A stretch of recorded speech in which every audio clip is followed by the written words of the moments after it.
sort of towards where you are. They would have to photograph it. And so that also would have been fairly new. Photography was really sort of available in the 1850s. This is 1919. But it would not have been so common that you just reach in your pocket and take, have digital. This would have been, probably may have been the first time that any of these people were photographed. It did not, maybe, second or third time. So these guys were checking out the camera. This is called Revolution Telegraph. And so, in this Revolutionary Archive project, it's not about, hey, everything's going smooth. It's not about, hey, revolution good, we're showing a mighty proletariat with big muscles and hammers and sickles marching victoriously towards a utopian future. I mean, this guy's got his hand bandaged up. These guys are, lying down. They might have won the war, but they didn't necessarily win that battle. And then this is a telegraph language. That was some of the advanced technology for communication at the time. And this text here, this is some of the little bit of the text in this body of work that could actually be read if you could read Russian. I can't read Russian, but I did have a translator. And it's actually text from what was called the Decree on Land, which was, as soon as the insurrection happened in the two key cities, Petrograd and Moscow, the main place that happened was a place called the Winter Palace. So as soon as the Winter Palace was seized, the Bolsheviks wanted to tell the rest of the country, well, look, this is what this revolution is about, and why you should do with it. And it was saying basically, if you worked the land, that the land was yours. The land was not, you weren't going to pay rent to some landlord who owned like 50 estates or something. You own the land if you worked it. And so basically this says private property is abolished without compensation. And then it says landlordism. And so, this is sort of an announcement of the aims and goals of the revolution. On this side, on the right, is Lenin.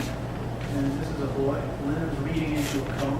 This boy has some sort of speech filled up in his hand. You can see there's text with a Cyrillic typeface, but it's obscured what it is. You couldn't, and we have no idea what he's speaking. We don't have an idea what Lenin's speaking. And the reason he's talking into this cone, this was the high-tech recording studio of the day. They're making a record. And so somebody had the foresight and vision to say, hey, Lenin's ideas are actually important. We want to record them. And so if you want, actually, you can search like Lenin's speeches, and you can actually find now MP3s that you can get online that are the 8 speeches that he recorded. They're actually kind of really cool. They're in Russian, so you have to get a translation if you don't speak Russian. But and then in addition, and this is a diptych. It's actually 2 paintings. This is one painting. This is another painting. It's lined in the middle. Divides the two that are shown sort of right next to each other, one of them together. And there's a map of the world. And one of the things that I've been concerned with in this project and others is maps and how, I'm taking a guess that most of you guys here grew up in America. So most of the maps that we've seen and are used to seeing have, world maps. They're Americas in the center. And the text on the map is in English. Well, in other countries, they write in their own language, and their country is often in the center. And also borders change. And so this is a map that is from, I think, 1924, actually, but it's about the same time period. The text is in Russian, in Russian, and some of the borders and names of countries are different. And so a lot of this work is actually also pointing to the whole world. These communist revolutions were international, and they were internationalist. They had a spirit of trying to actually change the whole world. They weren't just looking at what was best for the Soviet Union or Russia. They were looking at how does this affect the whole world. This is storming Red Wedge storming the Winter Palace. And so this is this Red Wedge piece, this right here, this text right here, this black is all part of it. And this red, all the red and the black, except the stuff that's really photographic, is from an artwork by L. Lisinski. It was a 1919 artwork called Beat the Whites with the Red Wedge. If you guys have a really good art school education, there's a decent chance, or if you have a good graphic arts education, there's a decent chance you will see and study that. And it was a work that was mass-produced. It actually was a constructivist work, and the constructivists were very interested in new technology and this revolution and how that should affect visual language. And so, today, a lot of I mean, it was a non-representational form, and using abstraction in new ways. And they really said, well, this revolution's happening. Why do we want to just paint pictures of people or do drawings of people?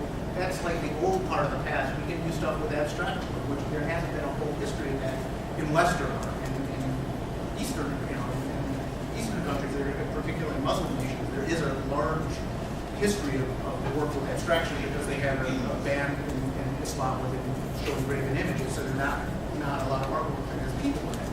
So there is a history there, but in the West, there isn't that much history of abstraction until about the 1900s, and they were trying to be very avant-garde and making it. So I studied this work when I was, in art school, and I knew that it was called Beat the Whites with the Red Wedge. Nobody actually told me, well, who were the reds and who were the whites? Why was that important? And that this was a text-based work. It was text and image. So this is text, this is text, this is text, this is text. This basically says beat whites, and it says with red wedge. And so, and then the reds were the communists, and the whites were the old coalition government, and then the force that was fighting the Civil War. This was made during the course of the Civil War that was happening in the Soviet Union. The state power was seized in 1917, but then there's a couple of years Civil War that happened. The whites were actually fighting to get power back. And so this was a work that goes like Go Communists, We Hope the Communists Win, by Elizorsky, who's now a very famous artist. You'll see a lot of his work. And it's very influential to the point where even Heineken beer, the labeling that we have on that wouldn't probably exist without the constructiveness in some of Elizorsky's work. And so, but since that context had been ripped out of context, I wanted to sort of insert it back in. And so this is a picture of the storming of the Winter Palace. This is the Winter Palace here. And it's a photograph of that. It's actually not a photograph. It's a photograph of a recreation of that event. In 1920, Sergei Eisenstein, the filmmaker, did a film called October, which was about the October Revolution.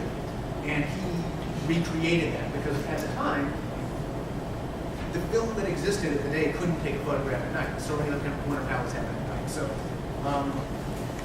it recreates. So again, it's about communication, importance of ideas. This is from the Paris Commune, which Paris Commune was the first sort of attempt at sort of a workers' state, somewhat Marxist-led, but not completely. And this is a statue of Napoleon. Gustave Courbet, who was a painter, was one of the leaders of the Paris Commune, and he at one point pointed and said, look at that statue. That's a statue of Napoleon, Emperor Napoleon. That's the old way. That's the past. Knock that down. And so people did. And then this is about 20 years after the real advent of photography. For them, it was a Kodak movie. They said, look, quick, get our picture with this. We want to communicate to the world that this event is happening. And so they did. And so this is, and then I inserted these red flowers, which sort of both comments, but also red, rose-colored glasses in a certain sense. And then this is another map, a map Monde in this case, a French map. It was from 1874, so it's about the same time period. And this is one that combines two eras. It's got the same statue of Napoleon on top of it. And then this is all this background, except for the ballet dancers, or background from the Paris Commune. And the dancers are from the Cultural Revolution, from revolutionary ballets. And one of the things that they were doing is actually one of the mottos in revolutionary China was "Women hold up half the sky." There's a real effort in a society that was a very, very much a feudal society where women couldn't own property, they didn't have right to divorce. Before the revolution, they were trying to know women are actually half the population, they're important, and they were powerful figures. We have them as fighters. And we're going to do ballets that don't show women as fragile figures, but as actual powerful figures. And so I combined the history of sort of the arc of communist revolution from Paris Commune up through revolutionary ballets during the Cultural Revolution in China. This is a project from Philly, actually. I don't know if any of you guys saw this. This was on display in Logan Square, out in front of Family Court. Logan Square is kind of close to the Philadelphia Art Museum, about 3/4 of a mile from here. It's a project that was done with the Mural Arts Program, which you guys may know about. There's tons of murals around Philly. This is really great. About 3,000 the Mural Arts Program is hoping to do. Though I just showed you paintings, I can't really paint. And I said the last thing that the city of Philadelphia another mural that's a painting, especially by someone who can't paint. So when the Mural Arts program approached me, I said, look, I would love to work in Philadelphia. I would love to do something with you guys. You have a great program. But I want to propose something else. So I proposed doing this project called Or Does It Explode, which these are life-size light boxes, and I'll show you a different few of them in a second. And I worked with some youth. I worked with 12 youth for about 3 days a week for 8 weeks to make this work, and then the work took longer to construct after that. To talk about sort of people's hopes and dreams, their hopes and dreams and aspirations. These are kids that are so-called at-risk youth. And so their hopes and dreams or aspirations were set in a society that has no real future for them. And so these were life-size light boxes. They were life-size portraits. They were all about 6 feet tall by about 2 feet wide, but they also looked a little bit like coffins. And then each of these things were speakers that played audio of some of the youth talking about their dreams and aspirations. But it was often within the framework of sort of a society that doesn't have much of a future for them. And so the interviews were edited down to between 2 and 5 minutes. And at any given time, about 3 would be playing. So perhaps say this one, and this one might be playing at the same time. So if you approach the piece, you'd hear that there's more than one voice speaking, and you'd have to get kind of close to any one and really sort of be able to confront the voice that's speaking and look at their face to hear it, and then the audio would move around. So if you wanted to see the whole thing and hear all the audio, it would require staying for about an hour. But you could get a lot from the piece. You're spending like 8 minutes or 10 minutes or something like that, which is what I expected most people to do. But it was also in front of the family court.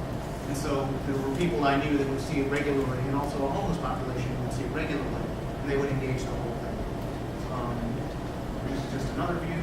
And then I'm going to play you the audio from one person, and I will say in playing that, the audio varied. Some of the kids just talked about, look, I'm going to have 14 cars, and I'll have, let's say, 1 Mercedes, and 2 Maseratis, and a Porsche, and I'll have to have a Rolls Silver Shadow, and I'm going to have a 38-room mansion, and it's got a swimming pool. And other kids said, look, I really wish I could have, in the future, I'm going to have a 10-room house, and what'll be really great is that, my cousins who are homeless could now live with me.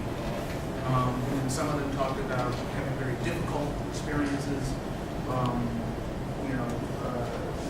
young woman, I'm not sure what I'm playing, which I'll tell you afterwards. But there was a range. So one person I'm going to play, which I think the one that I'm going to play is very uplifting, and it's a great story, but it's not. There's no one typical story. Let's see which one plays. But I can have to get between New York and Philly. I mean, it was a bad neighborhood in both situations, but I had to strive to help myself make it better. It was kids hustling. I mean, I was one of those kids when I was younger.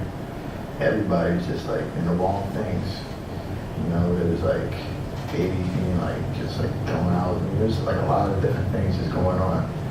I couldn't say anything was good about it. Happiest moment of life. Well, I can't really put my finger on it, but it'll probably be somewhere within when I started joining mural arts, because I finally got somewhere where I'm actually I fit in. Before it was I really didn't fit in anywhere. I was just low to everybody. But when I got into mural arts, I got people that just like me. I know a lot of people now. I got a lot of friends. Before, I couldn't care less. Friends were just another thing you had. Money was my main priority. But my motive has switched a lot since that time. I don't want anyone to go through what I went through. I don't want to speak of it, but it's I've been through really, really hard times, and I don't want not one person to go through exactly what I went through. I plan to explore this world. I want to see every bit and part of this world. I want to see what everything has to offer. I want to see the pyramids. I want to see ancient Greek. I want to see everything. First stop's Japan, definitely.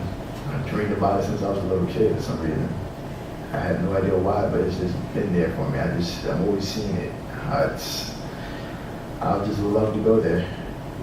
I want to sit there and want to draw that. I want to see it firsthand instead of looking at pictures. I want to see how it is, like how beautiful it actually is. Because they call it land of the rising sun, so I want to see the sun rising from the back of Mount Fuji. That's like one of my dreams. I literally dream about this. When I sleep at night, I dream about seeing all these things. Just little images I see out on the TV and like pictures you see in stores. Like I literally dream about this almost every night. If I could get a career going down there, then I might stay there for at least like 10 years. Then I'll take my journey. I'll travel that world, but I'll make sure I'm at least good enough that I'll have money that I can actually travel with. Yeah, I'll be drawing and I'm going to become a philosopher. So yeah, be a movements expert. My dream is to change the world in the best way I know possible with my art. You know, I want to travel the world. I want to learn secrets. I want to learn everything that's been hidden from the eyes of the people that live in, you know, city life and, you know, people that are not in tune with this world. I want to just explore everything, and I want to come and spread a message. Something that everybody's going to get at the end of my journey, at the end of my life. Even if it's not everyone, it's going to be a handful of people that's going to actually get what I was talking about. Because this world right now is rotten, and it needs to be fixed. Keep going. Even if you're going through a hard time, keep going. Don't ever give up. Everyone my age needs to keep going. We are the future.